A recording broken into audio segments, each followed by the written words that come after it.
I watched maybe the worst movie I've ever seen in my life. But unintentionally, it was also one of the funniest movies I've seen in my life, so now I'm going to tell you about it so you don't have to waste 2 hours of your life watching it like I did. This is one of those, where do they get the money for this type movies? One where the writer is also the director and also the main character. And in this movie, that triple threat is named Neil Breen, and he plays the character of Dylan. Now I will warn you, this movie has one of the least cohesive plot lines I've ever seen, so please bear with me as I will now attempt to perform my magnum opus trying to make any sense of this movie.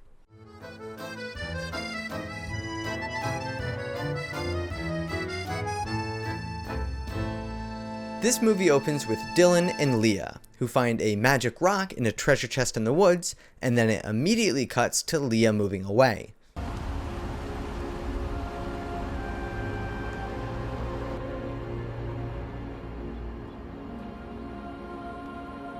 Leah! They're trying to set up the classic childhood best friends until one moves away and they reconnect magically as adults plotlines, but like, really? They couldn't give us 10 minutes of backgrounds about their friendship, their childhood, anything? It's one of the most important plot lines of the movie, that in the stupid ass rock. Why wouldn't they give any more context? Like, what could they have possibly been filming instead? We then cut to Dylan, aka Neil, as an adult, and his wife, Emily, who's having a riveting conversation on the phone with, well, I don't know, because Dylan is not responding. Hi. Yeah? Are you on your way home? Okay, great. Yeah. No, nothing. Nothing special. Yeah. I should also mention this movie has an insane amount of continuity errors. Like just in this one scene. Where did all those people come from? Why is this clearly a different curb? Where did all those people go? Why are there— holy shit, Dylan just got smoked by that car. Dylan, what's going on? Talk to me. It's the Rolls Royce that hit him. I saw it. I'm a witness. Yeah, you don't say? The car that's covered in blood is the one that hit him? Thanks. If he died here, I think I might have given the movie a better rating, but he didn't, and it's all thanks to that stupid ass rock.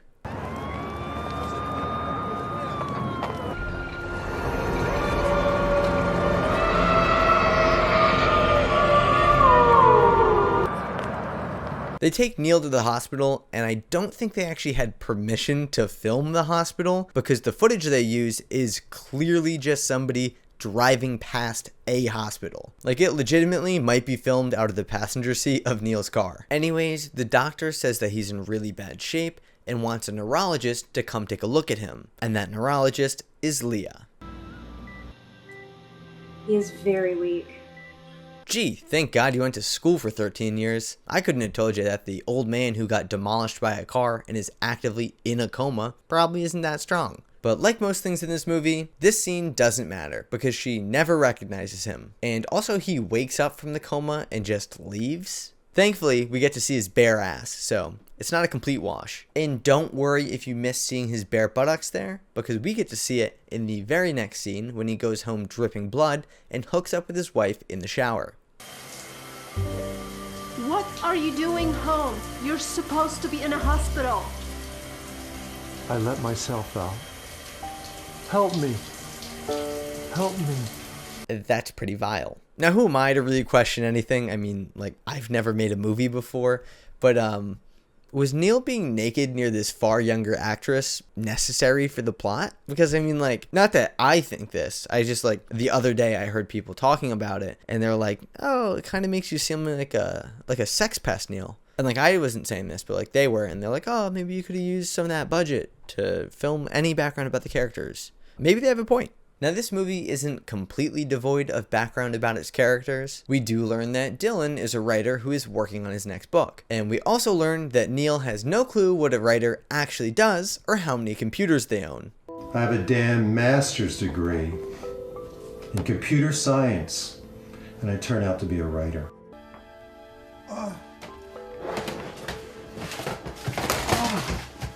Buddy, how many laptops do you need? He has 4 laptops and then emails just taped to the wall. I know. Your deadlines. I've got deadlines. I'm not signing it. That's it. Leave me alone. Do not call me anymore. I'll call you. Neil, that might have been the take. I have deadlines. No, don't call me anymore. I'll call you. We also learned that Dylan has a friend, Jim, and that the love is completely lost between him and his wife, Amy. Can I offer you a drink? No thanks. Are you sure I can't offer you a little drink, huh? We don't have anymore. Do you realize that? You bastard! Now this has all happened in the first 20 or so minutes of the movie, which, by the way, the movie is an hour and 40 minutes, which is absurd, yet completely understandable when you hear what I'm about to say. I'm not kidding, they spend the majority of the next 40 minutes focused on the disaster that is Jim and Amy's marriage. But they do sprinkle in a few other things like Emily, Dylan's wife, being hooked on pills.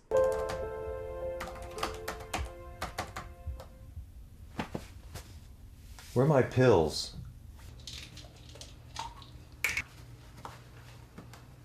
Neil types like he has never used a computer before. I have a computer science degree. I should also mention that that stupid rock gave Dylan powers or something. Or it might be pain, or I really don't know because they only explain it through scenes like this.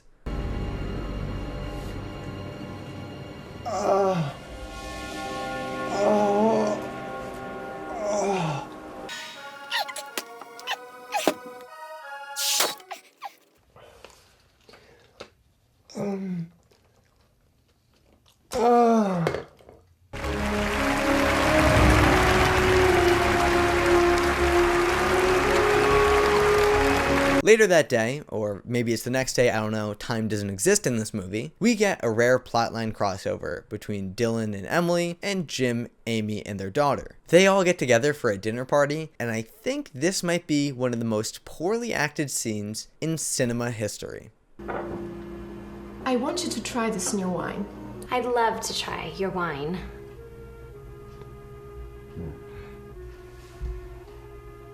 Dinner will be ready soon. I'm hungry. I can't wait for dinner.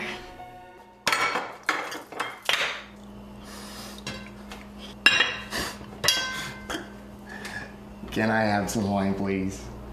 No, actually, I think it might be time for us to cut you off. After that, Jim and his wife get in another fight because, well, you know why. Can we talk now, please? And then we cut hard to Dylan having an argument with his wife about being addicted to pills. Your pill taking for pain relief has gotten out of control. I need them. It's a crutch. Get off the pills. Straighten your life out. Which makes the very next scene so funny. I'm just gonna show it to you. I'm done talking. Really?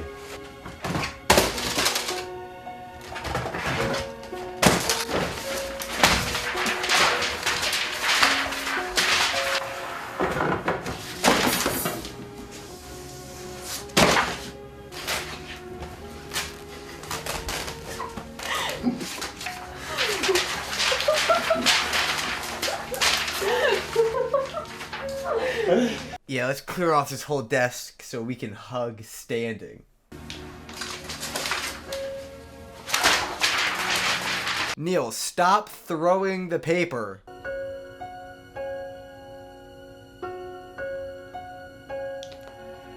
Why does Neil kiss like that? Why does Neil's mouth surrounds hers when they kiss? I don't like that. I don't like that at all. I need it to be known that literally every scene is like this. Not everyone is as funny as this one, but they are all filled with this level of continuity errors, bad dialogue, poor acting, and as much as I want to go into every detail about how hilariously bad it is, this video would probably be 2 days long if I did that, so I have to summarize. Dylan goes to therapy, which is just this old ass lady and 2 metal chairs. I think she's magic like The Rock, but it really doesn't matter. We learn that Jim's wife, Amy, is also addicted to pills, and then they get in a fight because you know why. Emily tells Dylan to come to bed because it's late. It's late. Come to bed. As the midday sun pierces the blinds behind them, and then... holy shit. I'm getting word a second plot development has hit the movie. So Emily starts to think that Dylan is cheating on her because he starts acting really weird. Now, I'd just argue that is Neil being Neil, but your main actor slash director slash writer being a weirdo doesn't really develop the plot, so they went with this instead. Are you having an affair? That's it, isn't it? Hey guys, can we zoom this out a little bit? You are, aren't you? No, I'm not having an affair. Guys, can we just zoom this out just a little bit? You're a little tight on the faces. Don't be ridiculous. I'm with you. Yep, just a little bit, guys. I haven't told you the truth, though. I knew it. There is another girl. No, that is not true. I have not been writing another novel. I've been hacking into government and corporate international secrets all over the world. And I'm going to expose them all. Can we just get a little video of him doing that? So he's magic, but also a super cool hacker man. He also finally, after 50 minutes, he runs into Leah again at a pool party. So Leah and Dylan reconnect, and I'm pretty sure that's all that happens at this pool party. Well, we're looking very special today. Oh, right, and drunk Jim tries to bang Dylan's wife. Get away from me, Jim. You're drunk. And stay there.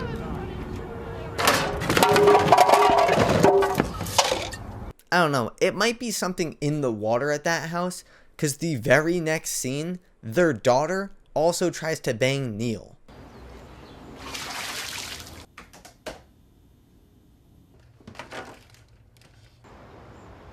Dylan.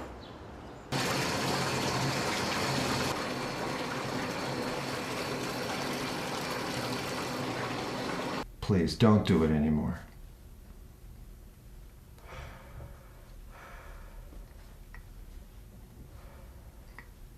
Are you going to stop? You can't do this anymore.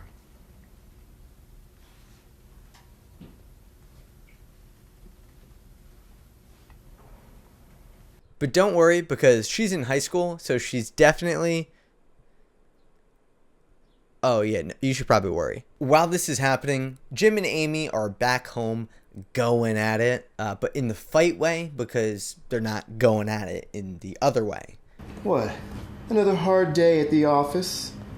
Damn it, yes, as a matter of fact. I'm trying to relax. Leave me alone. Have you seen Allie? Let me tell you about Allie.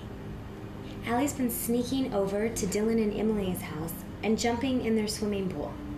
I feel like you guys actually don't realize what the problem was. It wasn't really that she was swimming in the pool, it was more that she was, she was trying to fuck. Jim storms off to the garage to polish off a couple of brewskis and polish off the whip, whereas Amy... I'm gonna shoot this damn car off full of holes! No, no, no! Yeah, she murders him. Which is crazy, because the daughter comes home and sees this and just nothing. Nothing happens. No cops, no funeral, just a dead man who never got laid.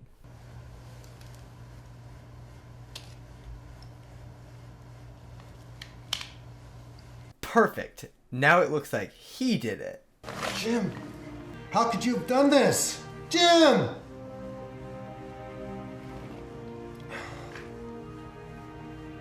I can't believe you committed. Why did he put the blood in his mouth? I cannot believe you committed.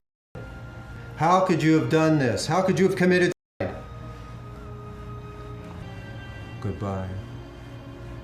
How could you have done this, Jim? What the heck, man? How could Jim have killed himself? I can't believe it. I can't believe it. It's just not like him. It's just not like him. He's never killed himself before. Amy frames it as a and then for some reason Emily blames herself for not cheating on her husband with Jim. Jim was not your fault. You can't blame yourself. Which is insane, and somehow one of the only examples of cause and effect in this movie. Now, there's been one recurring scene throughout this entire movie that I haven't mentioned yet. If you're wondering if it features Neil completely naked in a black void, I would say yes, that is the scene.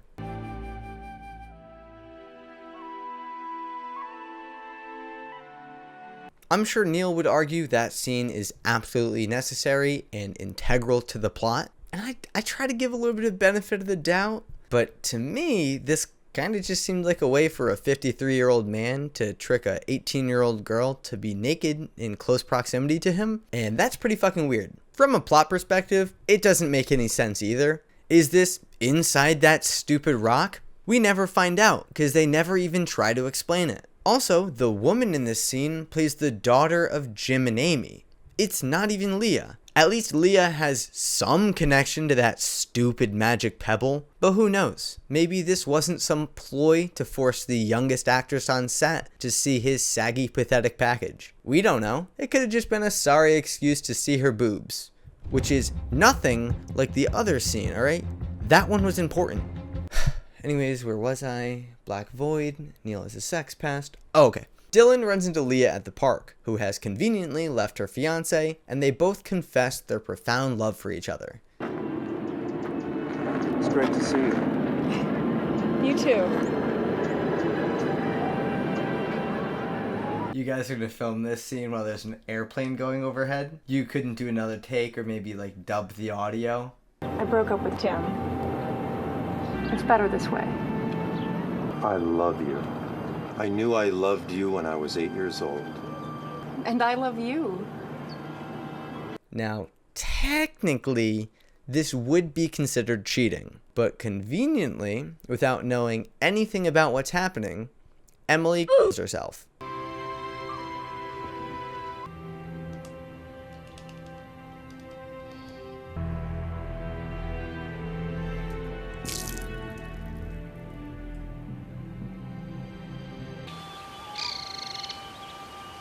Yup, the pills got her. Now that the old ball and chain is out of the picture, Dylan is finally able to finish whatever the hell he's been writing. The thing exposing governments, but also corporations.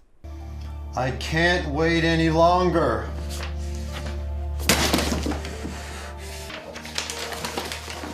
I'm not ready for this.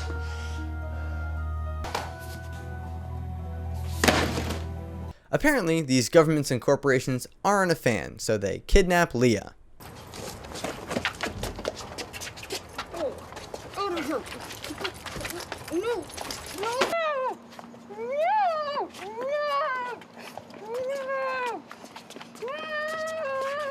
And where do the richest, most powerful people on Earth bring someone who they never want to be found? Apparently, a small trailer in a storage facility guarded by one singular goon. There's about 20 minutes left in the movie, and I just want to cover what we know. Because normally this is the point of a movie where they start to wrap things up. I don't even know if we really got started on anything. Jim got murdered by his wife 30 minutes ago, and we've heard nothing about that since. And the daughter knows the mom did it. The daughter also trying to hook up with the main character. Literally, that doesn't matter to the plot at all. Just put it in there. His wife was addicted to pills and then just died. And he doesn't care because he started cheating on her that day. So basically, we've watched the entire movie this far, and only the first 6 minutes mattered. So how on earth do they wrap up a masterpiece like this? Let's look. Give me the key! I don't have...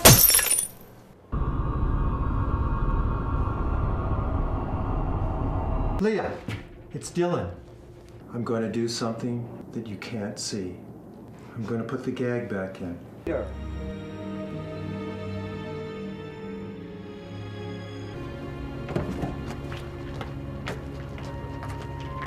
You cannot come here again. But I thought you liked when I came here. I give up. Yeah, it goes directly From Dylan and Leah phasing through a door to Jim and Amy's daughter trying to fuck him again. What am I supposed to say? The police are at my house, talking to my mom. You know he didn't kill himself. She shot him. You have got to go to the police. Now! What I can say is that this movie did save the best for last. Dylan holds a press conference to announce his findings to the world, exposing all of these politicians and business executives as being greedy and corrupt. I've been hacking into government and corporate systems all over the country. Money, payoffs, and greed were always the priority of my company. Which, by the way, no notes. But what really makes this such a fantastic ending is how each one of these people handle being exposed. I'm afraid of going to prison. All of them. They all kill themselves. I am resigning today as your senator. Many of my other fellow incompetent senators must resign now also. We were all under pressure to operate in a deceiving way. Goodbye. The people deserve much better. Our crimes are about to be disclosed. Lying, cheating of our customers, fraud. So, yeah. That's how this one goes. Watching this movie was hilarious. Trying to summarize it into a script that made any sense, not hilarious. I did have a few moments that I thought were really funny, but I didn't include in this video because it made things too confusing. So if you're interested in seeing any of those moments, I posted them over on my Instagram, which you can go check out. And per usual, I want to give a shout out to my channel members. These people help support me making videos, which I'm super appreciative of. And these people at the top give me even more money. So that's pretty sweet. Alright, that's the video. Bye-bye.